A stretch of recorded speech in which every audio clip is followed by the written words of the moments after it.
You've come to the right place if you're looking to create, launch, and scale a high-value online training program. I'm your guide, Chris Badgett.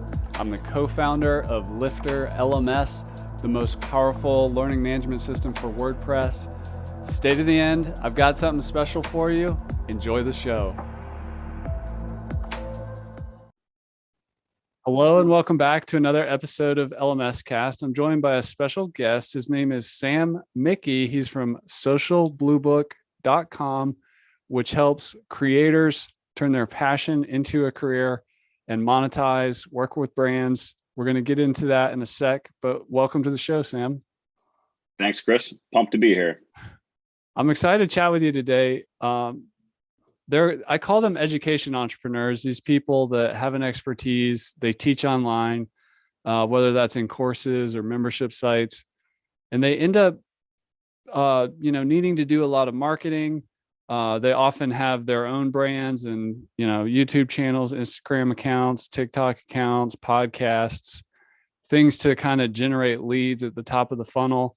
But many people, especially if what they teach is kind of in the physical world, whether it's in health and wellness or fitness or in some kind of business context or in some kind of hobby niche, they're often working with other brands' things.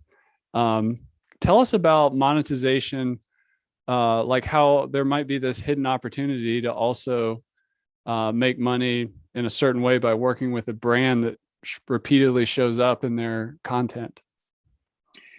Yeah. So what I can say is that from working with Social Blue Book over the years, and I actually helped co-found the company back in 2014.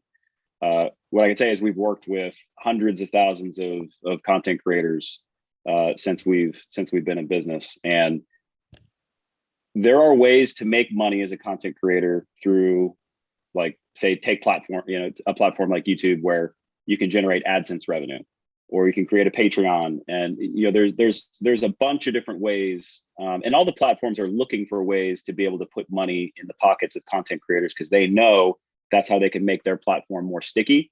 Because it's really like the real currency is time, and where a creator is going to be spending their time. Is it going to be on YouTube? Is it going to be on TikTok? Is it going to be on Instagram? And so all these platforms want to incentivize creators to do it.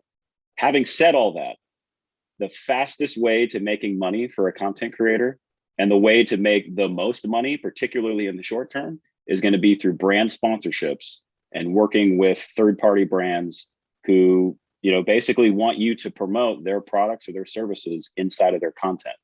So keeping that in mind, content creators, especially ones that are just starting out, or even if you're, already established, be thinking about, how do I make myself brand friendly?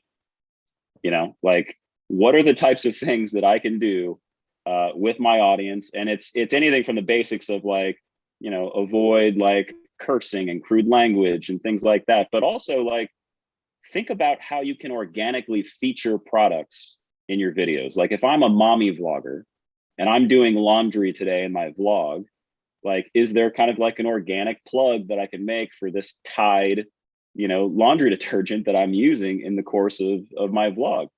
And then, even from something like that, and seeing that, like, that type of content can be well received by your audience, you could actually take that piece of content. You could go to Tide or go to, somebody in that same vein and say, hey, look at the type of content that I'm producing. Here's what I can do for you, and actually put together a package, put together a pitch for these brands. One of the biggest misconceptions for a lot of creators is that they have to sit around and wait for the brands to reach out to them and to send them an email and say, hey, I watched your content. I really like what you're doing. I really want to sponsor you. No, creators, you are the CEO of your business. And a lot of this is, like, really understanding, like, your identity and your mindset starting out. So, like, by starting this content creator, channel or presence, like, you have actually started a business. You are an entrepreneur. You are the CEO of this business, and you are the domain expert of this business. And you have the ability to play the role of business development, which is reaching out to brands that you feel like are an organic and authentic fit into your content. And if, by the way, if you're looking for ideas of what brands to work with, look inside your content, look inside what you're already doing, the products you're already using and featuring, And that's a great place to start. So anyway, I shared a lot there, but hopefully that was helpful. That is. I can hear people, I hear the voice of my listener in my head all the time. So, and one of the things that's coming up is, um, how does someone know if they're big enough for this to even matter? Before we hit record, you mentioned this term, micro influencer. Like, when is somebody ready for this in terms of reach or size or influence? That's a great question. I think another big misconception, and by the way, yeah, I mean, there's kind of like a tiering terminology that, brands will use in a lot of cases to like figure out like, okay, this creator is less than 10,000 subscribers or followers, so they're a nano influencer or a nano creator. And this one's between 10,000 and 50,000 followers, so they're micro. And then this one's, 50,000 to 500,000, so they are mid tier. And then there's macro and there's mega. So the list goes on and on. But um, one of the misconceptions is that you have to be of a certain size in order to be meaningful to a brand.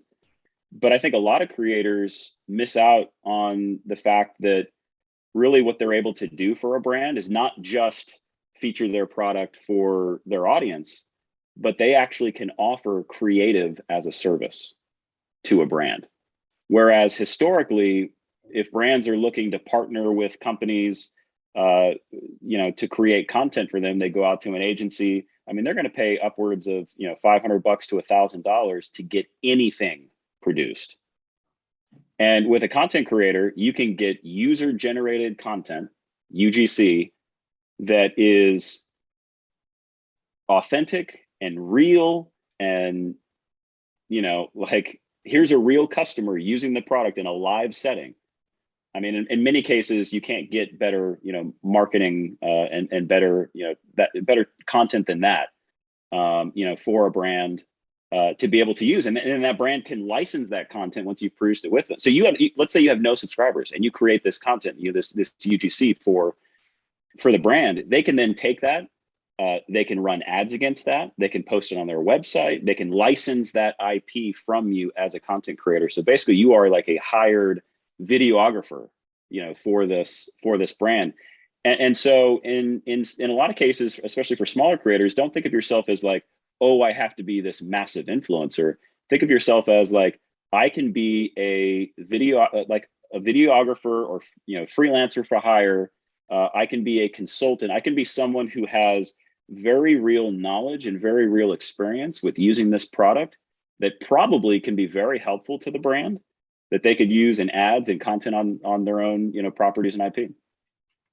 How is this different from affiliate marketing? I know that's popular in the community here. I think it's more well understood. So how is this different? So affiliate marketing typically, you are promoting a product or service, and then if you generate sales, there's some kind of commission that's paid to you on the back end.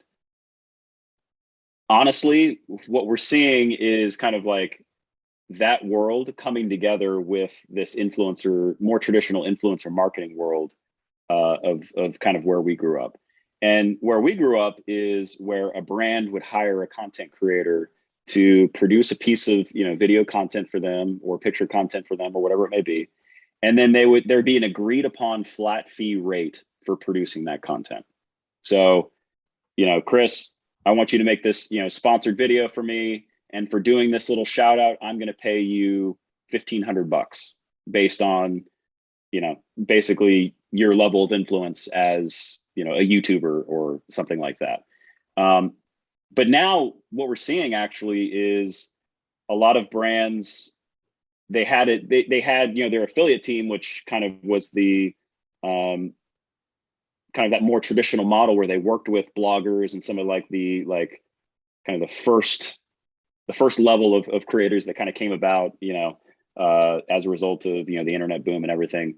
And now, and they kind of like shot up with these kind of exploratory groups within the brand where it's like, okay, let's test out some YouTubers, let's test out some Instagrammers and TikTokers.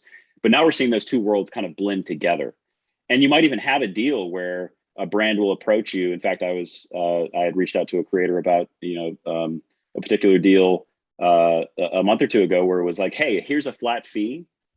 And I know it's a little bit lower than the flat fee than you usually take as a content creator, but there's also an affiliate or back-end commission upside for you as well if you're able to generate sales based off of that. And then if it does go well between those two things, that should, make you whole, which is closer to that, flat fee amount that you're normally used to getting paid. And so as a creator, you want to look at these deals individually, and you want to see like, okay, like, what do I think that I'm really capable of doing, in this particular sponsorship? And if there is, an affiliate component to the deal in addition to flat fee, is that enough to make me whole? Or like, do I know that this type of sponsorship will go well enough that I actually can do the whole deal 100% on affiliate and come out better than if it was a negotiated flat fee too.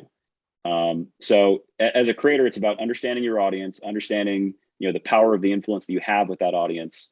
And, trying to, as all of us are doing with our individual businesses, trying to maximize income. That's awesome. Let's inspire the people a little bit. I don't know if you can mention specific brands or even just some category ideas, but on your site, I'm on socialbluebook.com. We've got beauty, fashion, sports, health, wealth, relationships, entertainment. What are some types of products that people may not realize that are out there actively looking to sponsor? It's honestly, it's all across the board. I mean, I would say, in makeup and cosmetics, it's huge, right? And I would think of it through the lens of like, what are the types of products that will sell better if an audience can see how it works and can see how well it works, right? That's why something like makeup and cosmetics like really sells, because the content creator can get on there, get behind their camera, and they can show them, hey, like, here's the difference that this lipstick can make, or this eyeliner, or whatever it is. And it's not overly produced like a commercial. It's like, this is the real deal. Cameras on, cameras rolling. Yeah. Yeah. No, and that's why I think so many people are drawn to influencers as a way to be advertised to nowadays, right? It's more authentic than seeing Matthew McConaughey drive a Lincoln and thinking like, okay, like, I need to go out and get a Lincoln now, right? Yeah. But when you are able to watch a YouTube channel, your favorite YouTuber who is showing you kind of day in, day out how they live their lives and the products and the services that they use that improve their lives, there's just a level of authenticity and trust that's built there that the audience can relate with. And when they see that type of, UGC, right? The creator actually utilizing that product in real time and in real life, then that can be a real difference maker for people and really influence a purchasing decision. But like, go back to the example you gave earlier of like vacuums, right? I mean, being able to see like how well a vacuum works and have that be recommended by your favorite mommy YouTuber that you watch daily. That's impactful. It really is. Well, you mentioned mommy, like a mommy blogger, YouTuber, makeup.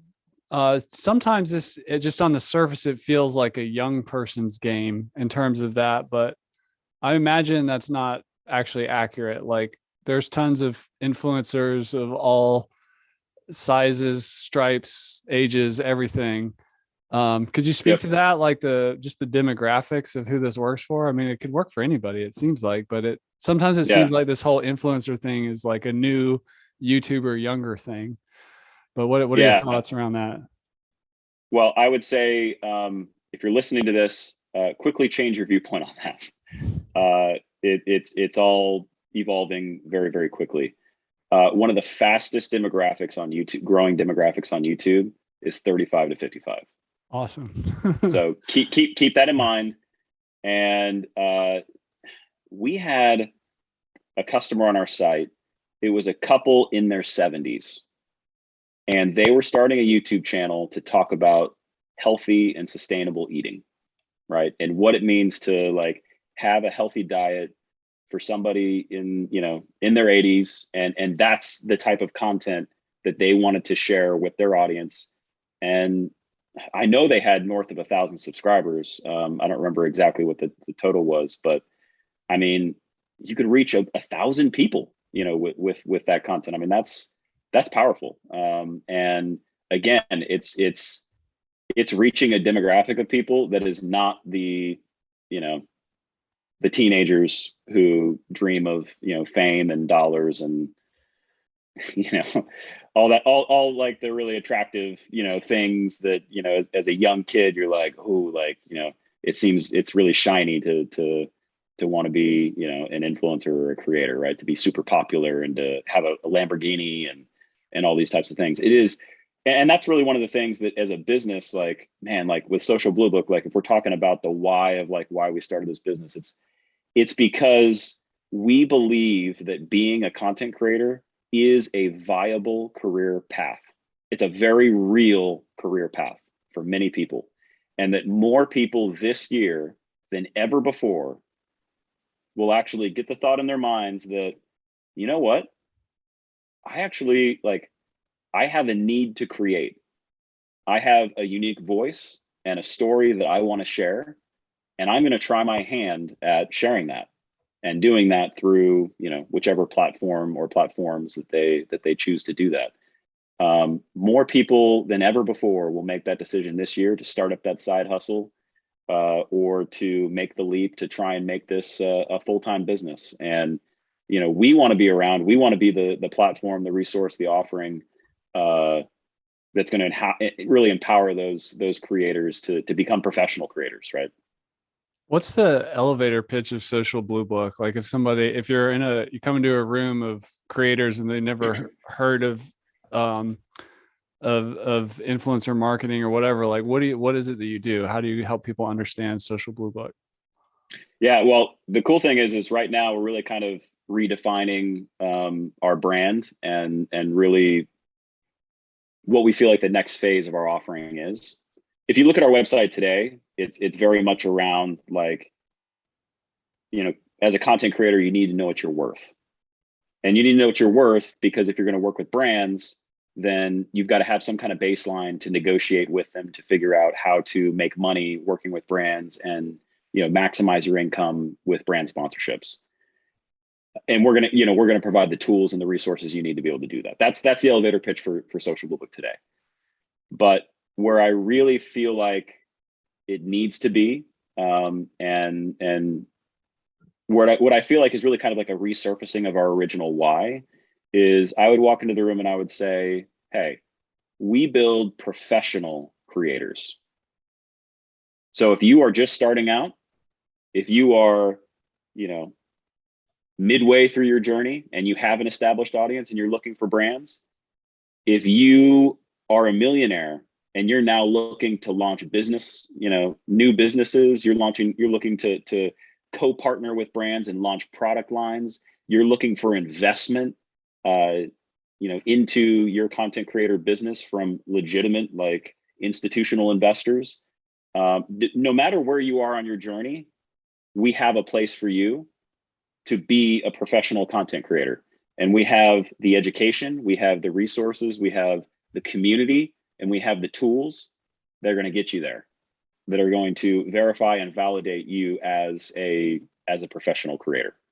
And that's really where the brand, I think, is evolving to. And we've got some really kind of important strategic milestones over the next 6 months that are going to, you know, do a better job of telling that story. I love that angle. Kind of like the turning pro angle. Like you're moving, you're making content. Let's turn pro, and we'll help you get there. That's awesome. What Yeah. what do you have in your academy? So you create an academy. You've got courses. What's in there? Yeah, what I would say is look at that as like the beta for where we're going. And that is we want to provide the educational curriculum for people to become professional creators. So that's what the academy is all about. And what you'll find in there right now is, are a number of different courses. Our most popular is one called the Brand Deal Accelerator, which basically soup to nuts will teach a creator, look, here's the types of brand sponsorships that you can do on platforms like YouTube and Instagram and TikTok.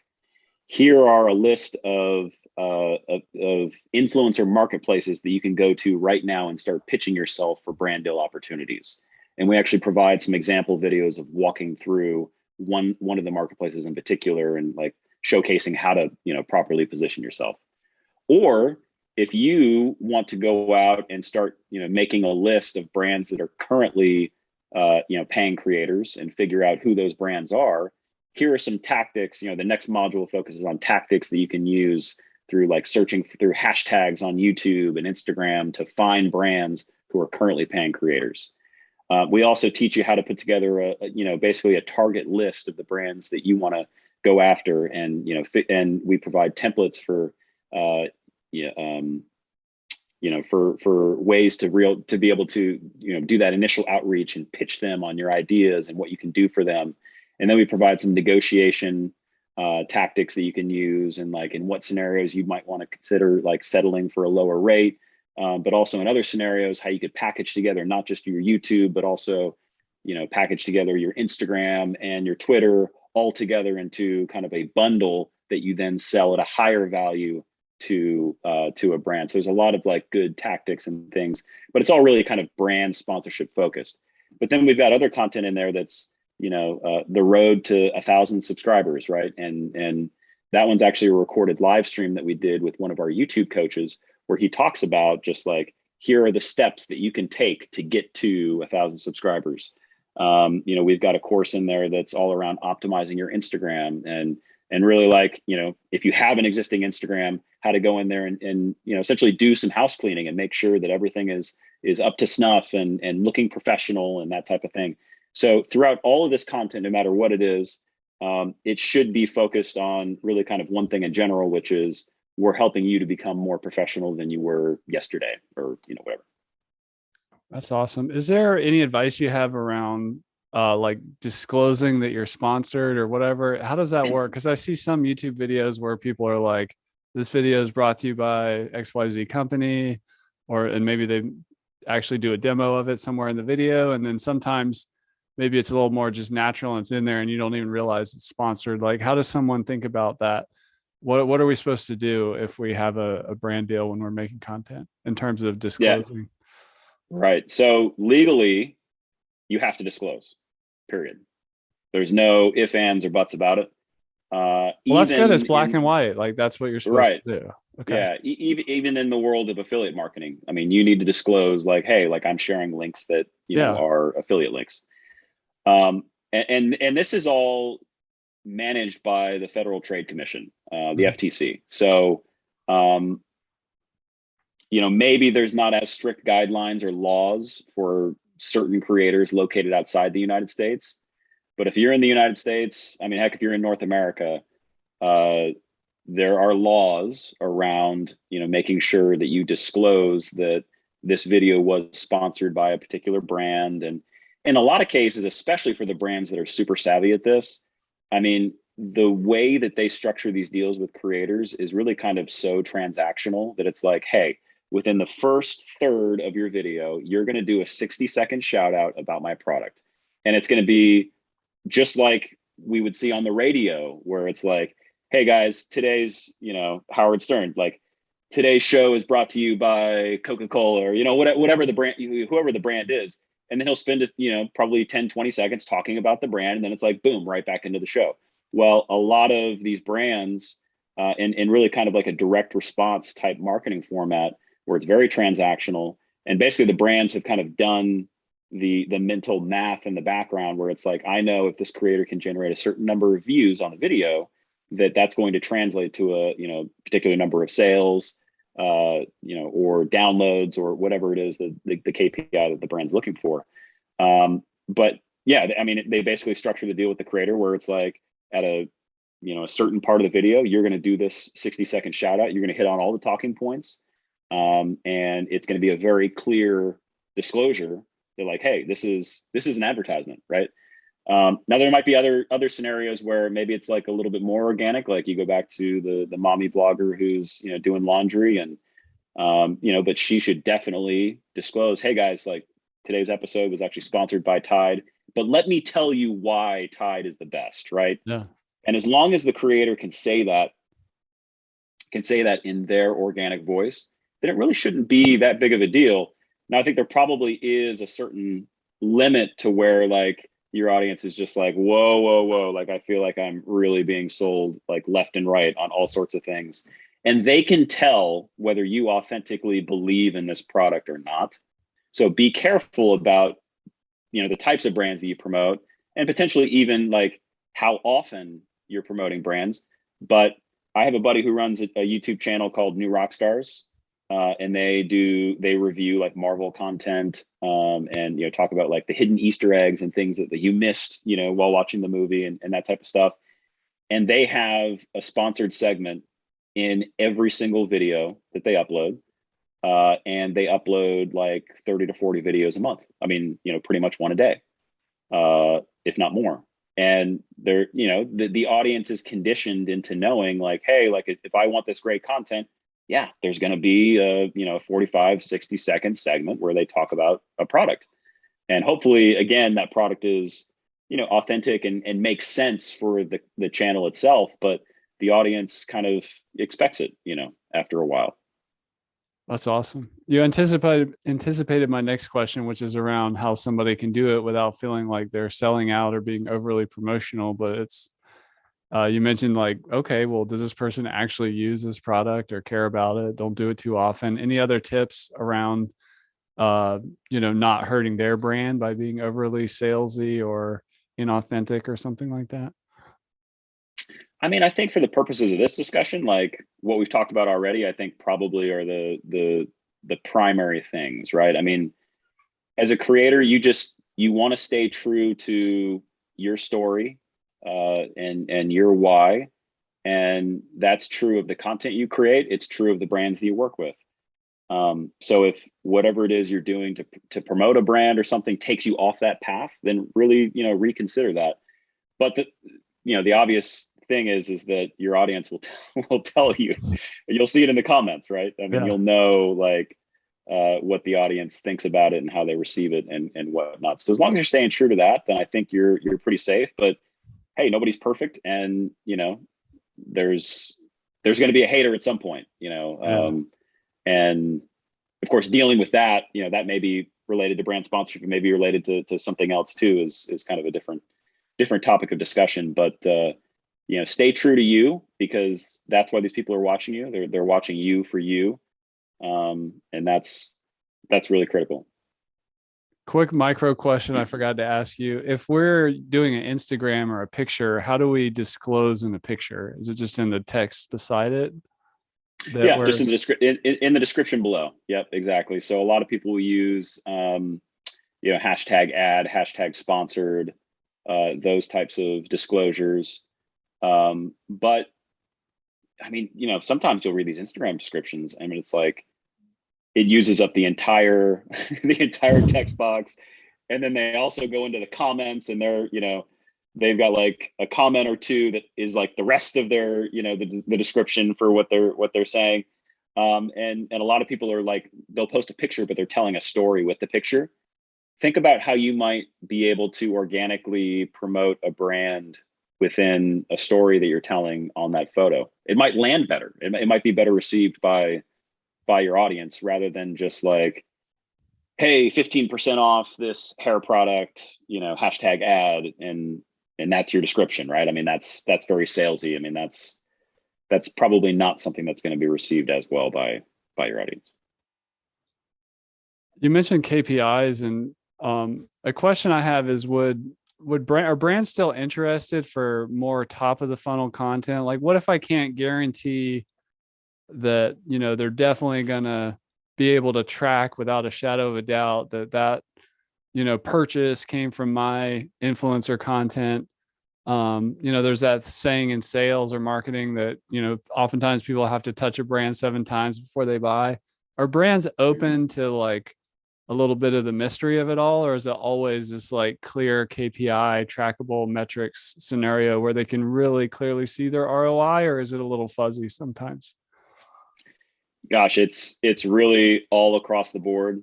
I mean, I'd be lying if I didn't say that it still feels like the wild wild west with all of this stuff. Yeah. I mean, in a lot of cases with traditional advertising, like you're going to throw your, this amount of budget at billboards, and you're going to throw this amount of budget at radio and this amount of budget at television. And in many cases, you're not really sure what that what that did for you, what the lift was there. And the really cool thing about social media and Google AdWords and the evolution of all of this technology is that you actually can get a much better representation of exactly what was the return on what my ad spend was. And so as a brand, in many cases, especially if you're a smaller and medium-sized brand, you're going to care about the results much more than if you're Procter and Gamble and, let's say you're Tide, right? And that's not to say that they're always going to be that way, because I think even some of those brands are getting more savvy, but there's a certain level of just brand awareness that those guys are always, trying to maintain. And, it's like, Tide is seeing, oh, what's Gain doing, right? And they want to, they always want to make sure that they match up with those guys. But again, that's at the much larger brand level. The small, medium-sized businesses are going to be more interested in like, what did you actually do for me? Mr. or Mrs. Creator. And in a lot of cases, they will give you tracking links to be able to track performance. But any savvy marketer needs to understand that just because I give a tracking link doesn't mean that it's going to get me, 100% of the results that person, drove for me. And we're seeing a lot of like ambiguity in paid advertising right now with Facebook, and even Google AdWords too, with like the updates with iOS 14, where Apple is now giving the consumer the ability to decide, can this app track me or not, right? So I think some of that actually might push its hand a little bit more to working with influencers, because you can give them that unique tracking link, and maybe there is a little bit more accuracy there. But yeah, I mean, as a marketer, you're never going to get 100% of the results, because there's oh, well, it took multiple touch points to get to this person. Or it's just like, well, hey, they didn't even click on the tracking link. They just immediately went to their URL bar and typed in the name of that company and whatever. But, you might be able to holistically look at the results and say, like, this video went live today, or these series of videos went live today. What was the lift that I saw in sales today, right? I mean, that might be a better way to look at it. I think I heard somewhere that like becoming a YouTuber is like the most popular career that kids these days want to do when they grow up or whatever. And whether Yep. you're a young adult or an adult who's has a passion and is just getting started, what advice do you have for someone who's trying to bridge that delta? They're going to focus in on whatever their passion is. Maybe it's cryptocurrency, maybe it's men's fashion, maybe it's some kind of exercise niche or something like that. How do they go from like, all right, I have a passion with no following, to getting that following where brands are interested, and maybe where they have enough traction that they could create courses and things like that? I mean, that's kind of my world, but how do they go from being a nobody to being of interest to the brand, to go from zero to nano, using your words? Nano influencer. I could probably answer that in one word: Okay. perseverance. All right. How long? Just straight up perseverance. I mean, you need to be looking not in terms of days, Yeah. not in terms of weeks, not in terms of months. You need to be looking at terms of years. Yeah. And your ability to really stay true to your why and your passion, for why you're doing this and why you're making this content, and your ability to be consistent and to listen, right? Listen to your audience. Listen to what they want. as a creator, sometimes it might be easy to be like, well, I just want to do what I want to do. But once you've put yourself out there, and once you start to build an audience, you've got to listen to what that audience wants, because that audience is the key to you becoming a more successful YouTuber, a more successful TikToker, Instagrammer. They're going to give you the answers to the test and tell you, hey, make more of this type of content, or sorry, today's video really didn't hit home with me, right? Or I didn't like how you said this. And that's a whole nother challenge of dealing with negativity and that type of thing. And but as a content creator, like, do yourself a favor and engage and interact with your audience and figure out what's the fastest way that you can build to 1,000 super fans. If you can get to 1,000 super fans, you can make this a full-time career. So set a goal. I mean, in a lot of cases for creators that are just starting out, like understand your identity. Like, you are, like, this is really awesome what you're embarking on, and you are really you're a business owner, you're a CEO, you're an entrepreneur. You have incredible passion for what you're doing, and there are unbelievable opportunities available to you. If you stick to that why, and everything that you do is around that why, you listen to your audience and you remain consistent. And I had somebody tell me, and this is actually for the purposes of like sticking with the Social Blue Book business, because I mean, we're 7 years in the making, and again, like, I mean, it's been ups and downs, and I've got some bumps and bruises and scars to be able to prove that I've been around as long as I have. And I was just talking with a guy one day, and he said, Sam, the only way, and he was actually talking more broadly about LA, but in the context of Social Blue Book and the success of it. And he goes, the only way to make it in this town, talking about LA, the only way to make it in this town is just to survive, right? And there's a certain element to that, right? It's like, it's the perseverance and being consistent for long enough that people finally come around and they realize, like, this person is legit and they really know what they're doing. They really know what they're talking about. Now, you might have the overnight success here and there, but far more often, it's going to be just like sticking to that why, listening to your audience, remaining consistent, and eventually you'll get there. You will. That's awesome. Last tactical question for you. Some products are expensive, like a car. Some things are cheap, like some laundry detergent. So like a breadth and depth kind of question, is it like a mix, or like you want to go after an expensive thing, or is it as a creator, is it better to like really focus in and try to work really well with one brand, or is it better to just have that portfolio of brands, or is there like no right answer in terms of the sweet spot? Yeah, I mean, like many other questions, it depends. Yeah. So it depends on the creator, it depends on the content that they make.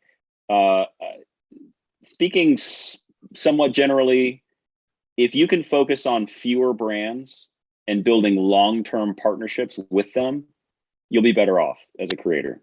Your head will be less likely to explode. I'll put it that way. If you are living paycheck to paycheck, meaning living brand deal to brand deal, going, you've got a one-off brand that you've worked with here, a one-off brand you've worked with here and here.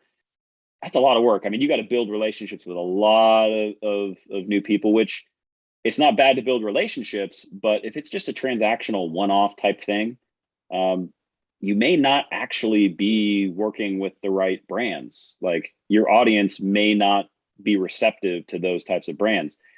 But if you can work with a brand consistently and you can sell them on doing 5 videos together as opposed to 1 video, and make it a 5-month deal instead of a 1-week deal, then it's going to be better for everybody involved.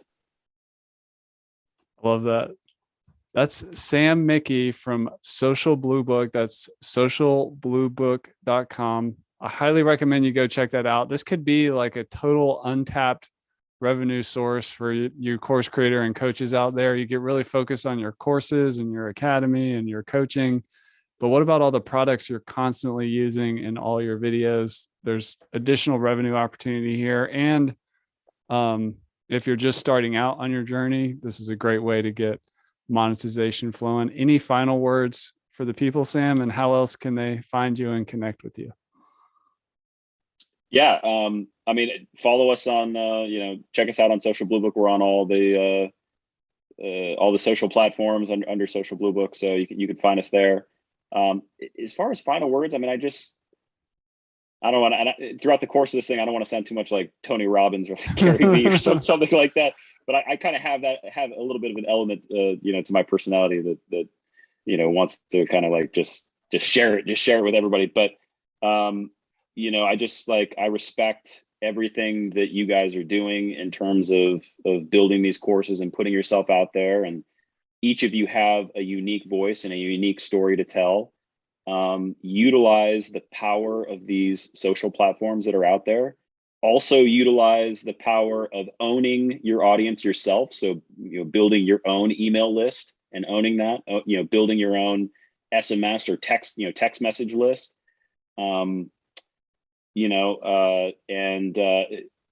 I guess just understand who you, your identity, you are the CEO of your business. You are, an entrepreneur, and there are limitless opportunities for you to be able to build your business and find, amazing heights of success. For those that are really focused on doing that on social media, we'd love to be able to play a role and help you to be able to get there. Just wish everybody the best. But yeah, it's a very exciting time, and the sky is the limit for people looking to build their presence online and launch new businesses and opportunities. I mean, it's an amazing time. Sam, thanks for coming on the show and opening up our eyes to this world of working with brands. I really appreciate it. You've added a ton of value today, and thank you so much. Cool. Yeah, you're very welcome. Thanks for having me. And that's a wrap for this episode of LMS Cast. Did you enjoy that episode? Tell your friends and be sure to subscribe so you don't miss the next episode. And I've got a gift for you over at LifterLMS.com/gift. Go to LifterLMS.com/gift. Keep learning, keep taking action, and I'll see you in the next episode.